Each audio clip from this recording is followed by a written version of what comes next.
നമസ്കാരം. വൈഖരിയുടെ ചിന്താപ്രഭാതത്തിലേക്ക് ഏവർക്കും സ്വാഗതം. സനാതന ധർമ്മത്തിലെ ആസ്തിക ദർശനങ്ങളെ ഷഡ്ദർശനങ്ങൾ എന്ന പേരിൽ അറിയപ്പെടുന്നു. സാഖ്യം, യോഗം, ന്യായം, വൈശേഷികം, പൂർവമീമാംസ, ഉത്തരമീമാംസ എന്നിവയാണവ.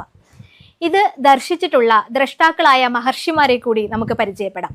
മനസ്സിനെയും ശരീരത്തെയും നിയന്ത്രിക്കാനുള്ള മാർഗങ്ങൾ അഷ്ടാംഗയോഗം എന്ന പദ്ധതിയിലൂടെ ആവിഷ്കരിച്ച പതഞ്ജലി മഹർഷിയുടെ യോഗ ദർശനമാണ് അടുത്തത്.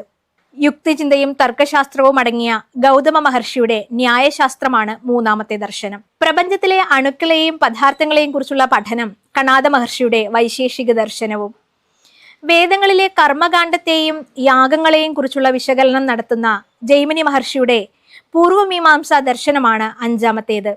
ഉപനിഷത്തുകളെ അടിസ്ഥാനമാക്കിയുള്ള അറിവ് അഥവാ ബ്രഹ്മവിദ്യയെക്കുറിച്ച് ശ്രീ ബാദരായണ ഋഷി അഥവാ വേദവ്യാസ മഹർഷിയുടെ ഉത്തരമീമാംസ ദർശനമാണ് അടുത്തത്.